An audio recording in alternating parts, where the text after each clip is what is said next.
लोहा काटता है और भारत के प्रधानमंत्री नरेंद्र मोदी के नेतृत्व में भारत अपनी सॉफ्ट पावर के साथ साथ हार्ड पावर का भी इस्तेमाल करने लगा है। ये वही भारत है जिसने कभी गुट निरपेक्षता की नीति अपनाई थी, लेकिन अब दुनिया की महाशक्तियों और भारत विरोधी देशों को उन्हीं की भाषा में जवाब दिया जा रहा।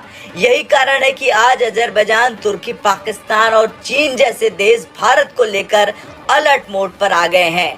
पीएम मोदी के आने से पहले भारत वैश्विक मंच पर एक शांत देश के रूप में जाना जाता था, लेकिन आज पीएम मोदी के नेतृत्व वाला भारत दुनिया के सामने एक निडर और आत्मनिर्भर देश के रूप में उभर रहा है। चलिए अब जानते हैं कौन कौन परेशान है पीएम मोदी के नेतृत्व वाले भारत से। सबसे पहले बात अजरबैजान की।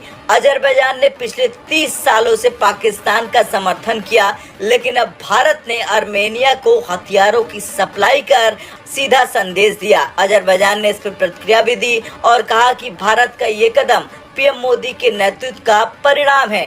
दूसरे नंबर पर नाम आता है तुर्की का, क्योंकि 2019 के बाद तुर्की ने कश्मीर मुद्दे पर खुलकर पाकिस्तान का समर्थन किया।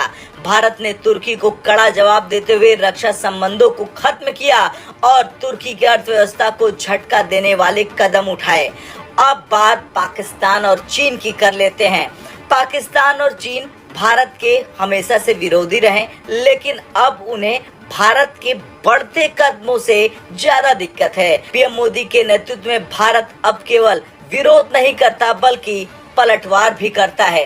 अब सवाल ये भी बनता है कि भारत क्यों हथियारों की सप्लाई कर रहा। दरअसल भारत की नीति गुट निरपेक्षता पर आधारित थी, जिसमें वो किसी युद्ध के क्षेत्र में शामिल देशों को हथियार नहीं सप्लाई करता था। लेकिन समय के साथ भारत की रणनीति बदली।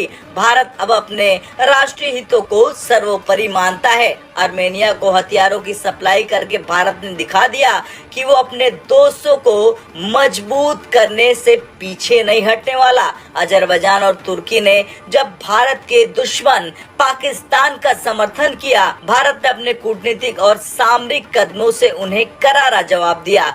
पीएम मोदी के नेतृत्व में मेक इन इंडिया और आत्मनिर्भर भारत के तहत भारत अब अपने हथियार खुद बना रहा और उन्हें एक्सपोर्ट भी कर रहा। अजरबैजान ने तो यहाँ तक कह दिया था कि भारत पहले कभी हमारे खिलाफ नहीं था, लेकिन मोदी के नेतृत्व के कारण भारत अब आर्मेनिया को सपोर्ट कर रहा।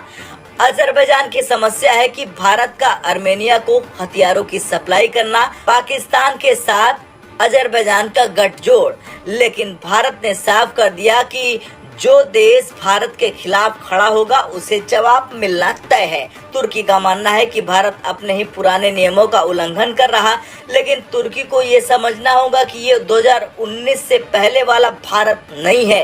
खैर, अजरबैजान, तुर्की और पाकिस्तान जैसे देशों को ये बात समझ लेनी चाहिए कि पीएम मोदी का भारत अब किसी भी चुनौती को चुपचाप सहने वाला नहीं है। भारत का हथियार सप्लाई करना और कूटनीतिक कदम उठाना ये दिखाता है कि भारत अब अपनी रक्षा, आर्थिक और सामरिक हितों के लिए कोई भी निर्णय लेने से पीछे नहीं हटेगा। भारत की नई ताकत को जिसने भी चुनौती दी उसे जवाब जरूर। ब्रेकिंग न्यूज सबसे पहले देखने के लिए सब्सक्राइब करें।